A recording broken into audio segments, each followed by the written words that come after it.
Hello and welcome to the news on NTA International. We're glad to have you join us. I am Lydia Ochi. Let's take a look at the highlights. Abduction of government girls secondary school students. Federal government delegation visits Zamfara state. Federal High Court orders forfeiture of over $900,000 proceeds of a seized vessel sale to federal government. A bit of cheering news as PTF chairman says COVID-19 vaccine will arrive Nigeria on Tuesday.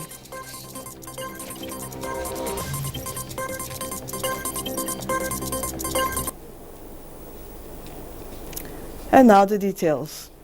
The federal government has described the abduction of the students of the government girls secondary school as inhumane and condemns the act in its totality. This is contained in President Muhammadu Buhari's message to the governor and the people of Zamfara state over the students' abduction.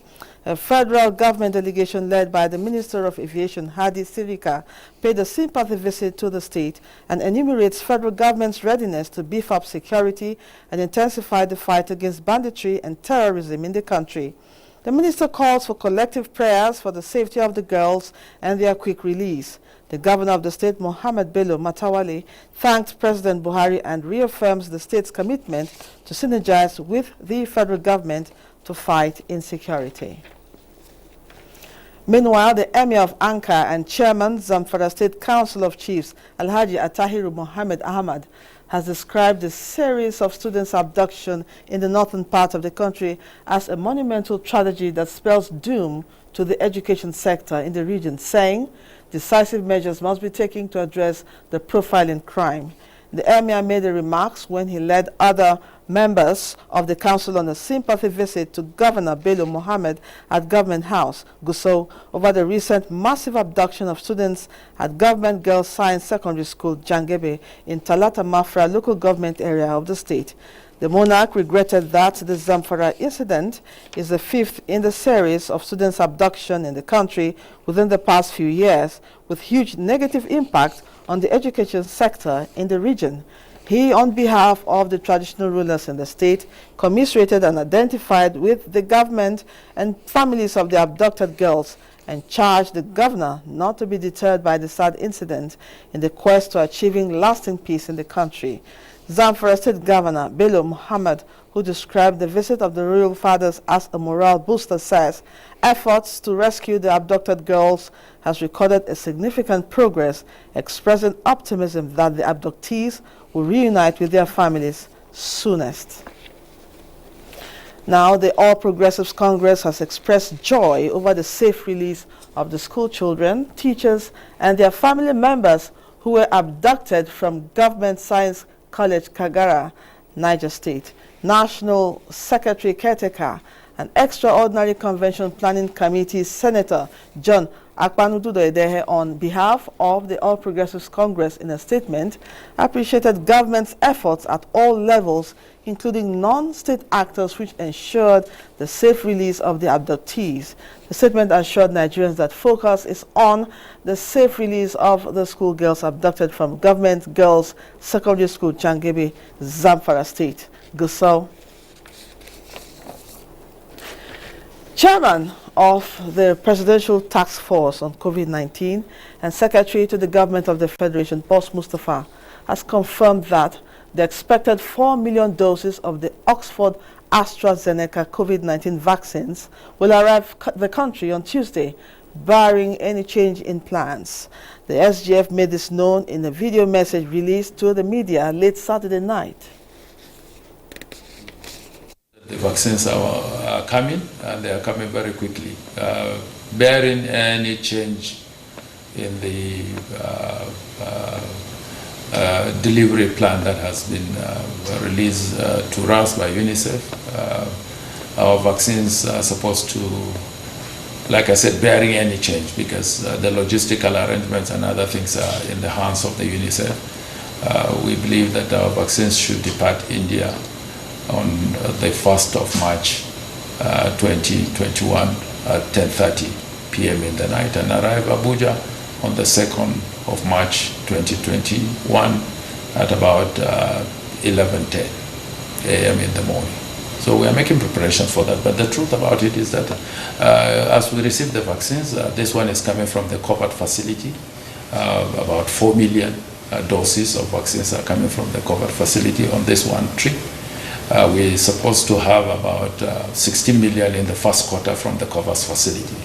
And expecting by the time they supply all the range, we are expecting that they will supply about 84 million doses from the COVAX facility, which is free of charge and is supposed to cover about 20% of the Nigerian population. We also have another source of vaccines coming in from the AVAT facility, which is the African Vaccine Action Team. We're expecting about 41 million of that, a combination of AstraZeneca and Johnson & Johnson. U.S. regulators formally approved the single-shot Johnson & Johnson coronavirus vaccine, just as the U.S. urges African Union to help resolve humanitarian crisis in Ethiopia's Tigray region. For more on the global scene, let's join Uche Ugochukwu.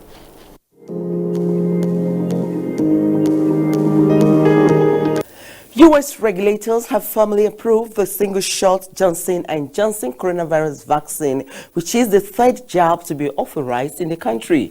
The vaccine is said to be a cost-effective alternative to the Pfizer and Moderna vaccines and can be stored in a refrigerator instead of a freezer.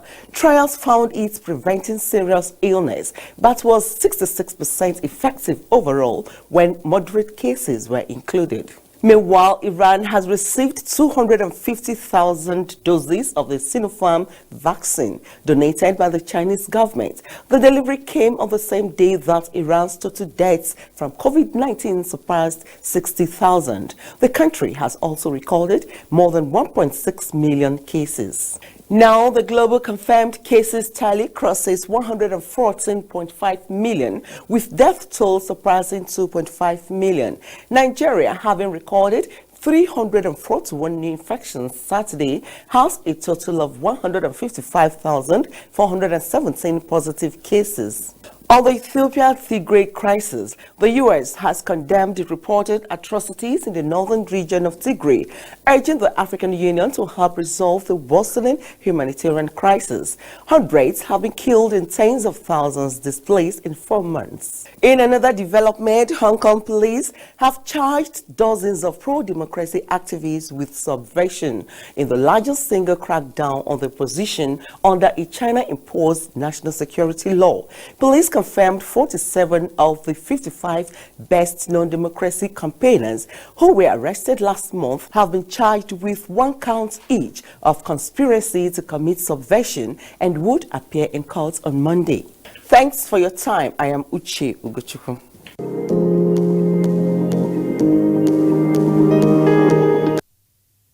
Thank you, Uche, for that package. Now I have with me Dr. Orji Ejike, Chairman, Medical Subcommittee, FCT Ministerial Expert Advisory Committee on COVID-19. Dr. Ejike, you are welcome to the studio. Thank you very much for having me. Now let's start on a cheering news. The PTF chairman just announced that COVID-19 vaccine will arrive the country on Tuesday. What will you say about this? That's a very wonderful news, just like you said, a very cheering news. This is the only time I would say we are doing something very definitive to make sure that we arrest the spread of this disease. Even though some of us do believe that the non-pharmaceutical interventions that the PTF has actually outlined from the beginning of the pandemic is one of the key areas before we even get a vaccine that we must continue to observe to make sure we stop the spread of the disease. Okay, So now, it's a very 1 year cheering news. down the lane, how would you say the fight against COVID-19 has been in Nigeria? Well, if you look at the predictions coming from outside the country, a lot of people felt that by now Nigeria will be a killing field for the virus, or Africa in general. But that hasn't been so. Nigeria has recorded about 1,900 and something deaths so far. And that means the predictions didn't come to bear on the country. But that also means that there was a lot of things that were put in place. The NCDC did a lot, the PTF, the collaboration and collective responsibility Nigerians brought to bear. And then for the first time in the history of this country, the private sector kind of forgot their competitiveness and come together to bring the COVID structure that helped support the interventions government has made. So I think Nigeria has done so well, even though there's always a room for improvement. There are a lot of things that we could also have done to improve the situation. But I can say so far we have done very well. The other thing is that one of the key things I keep saying that has helped us is the youthful demographics that we have. 70% of our population is under the age of 30. And you know, the immunity is stronger as you are younger. From 50 downwards, you have very strong immunity. Okay. So that's why the non-pharmaceutical interventions before the vaccine is made available generally we continue to preach it, public education and community engagement on that. Okay, now, Doctor, what are the lessons to be learned within this 1 year? I think the number one lesson to learn is that the weak health infrastructure that we have, everybody is no more in doubt that we need to do something about our healthcare system. We need to improve our primary healthcare system. We need to improve the secondary and tertiary care. And then this is the time that we also need to look at research. There must be a lot of research, funding of research in the country to help get answers to some of the health questions that we have. But I think most importantly, one of the biggest lessons I think we should never let go this time is to reactivate the VOM Center. You know, during the fight for smallpox, Nigeria was notably one of the major countries that helped to fight smallpox and bring it down, because the VOM vaccine production unit was alive and responsible for most of the vaccines that were produced. I think the biggest lesson that we should learn, which will stimulate our being able to be self-sufficient in some of these things, we should never leave this period without having a very good vaccine production policy. This is one of the biggest lessons. Okay. The other lessons is the fact that Nigerians actually can come together, both from the federal, across the states, and across the private sector. The collaboration and collective responsibility shown is unparalleled. So those are some of the key lessons that we learned. And then also the importance of public education and community engagement in this sort of thing is not to be joked with at all. And then this has no barriers. When you look at the number of cases, you can see Abuja and Lagos actually have almost 50% of the burden of disease. And truthfully, I can tell you that some of the states are not testing enough. That doesn't mean they don't have a high burden. And one of the key lessons is that this has also stimulated the ability of Nigerians to respond. Before the start of this pandemic, I think we had just about 4 PCR test laboratories. And now we have almost 70 across the country, which is a huge transformation, which means Nigeria has the capacity to transform once we have the good leadership. Okay, very well said. Now, it's quite surprising to know that after 1 year, most people still think COVID-19 is a scam. What is your take on this? Well, this is a normal human behavior, even outside this country. I think one of the greatest countries in the world is U.S. A lot of people were very doubtful. Their immediate past president sowed seed of this belief, and then have paid dearly. More than 540-something thousand Americans have died, much more than the 2 major or 3 major wars they have had in the past 100 years, collectively. So disbelief and then conspiracy theory will always be there. And that's why if you look at the things that you need to fight the virus, one is knowing the biology of the virus, the transmission dynamics, and the human behavior.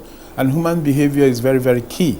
Because if you know the transmission dynamics, you should be able to stop the virus by adhering to those principles that will stop those spread. So human behavior is key. So, and that's why for somebody like me, I kept on harping the importance of doing continuous public education and community engagement on the issue. So those people, they will always be there, and some will actually pay dearly. I know a lot of friends that died because they didn't believe this virus was real. Okay, now, Doctor, what advice do you have for Nigerians as we grapple with the second wave of the pandemic? My advice, first of all, is that if you have a cough and you have anything that shows that you're ill health, think of coronavirus first.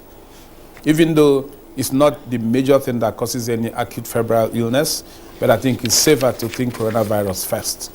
We have seen in the past 1 year, especially in this second wave, most of the people that we lost are people who stayed 2, 3, 4, 5, occasionally 7 days saying it's not coronavirus, and eventually it was corona.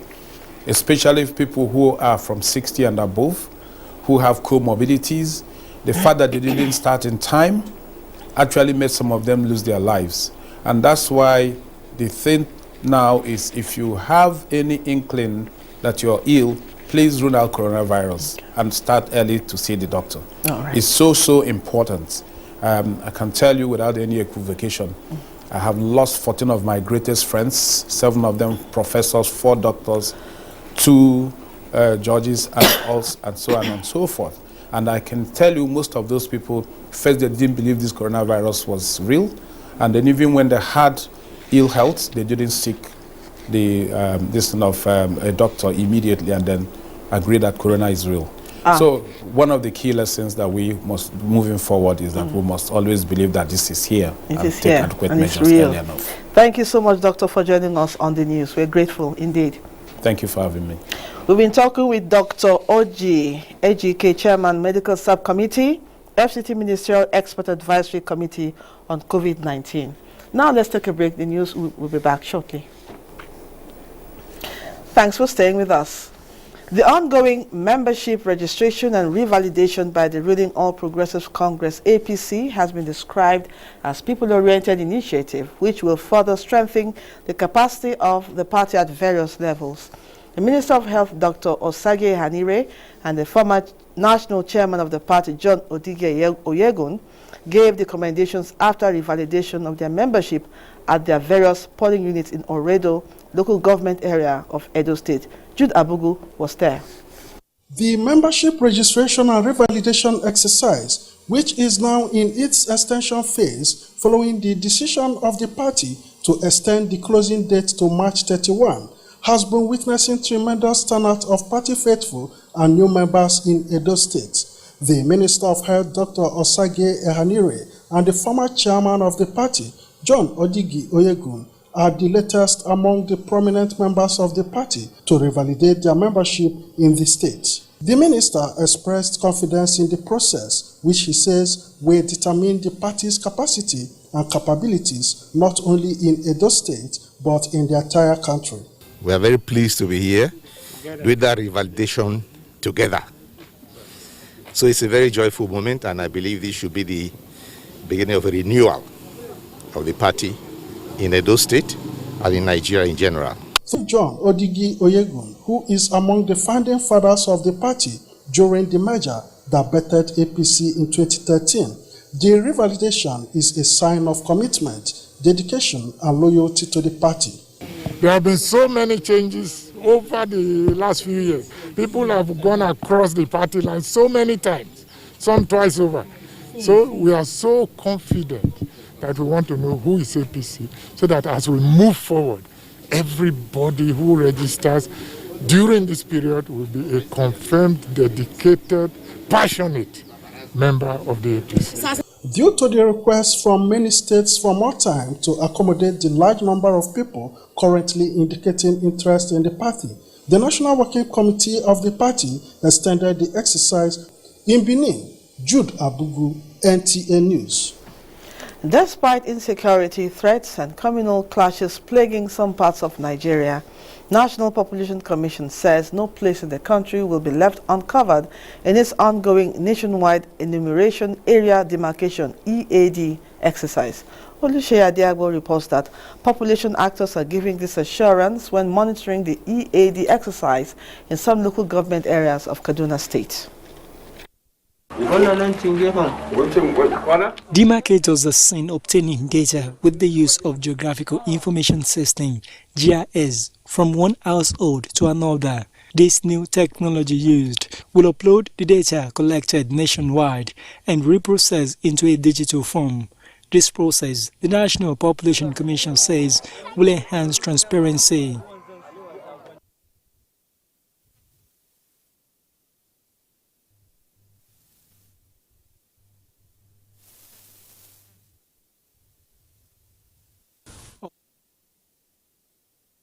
Although the demarcators experienced some restrictions in some areas, the testimony is that the areas were later demarcated.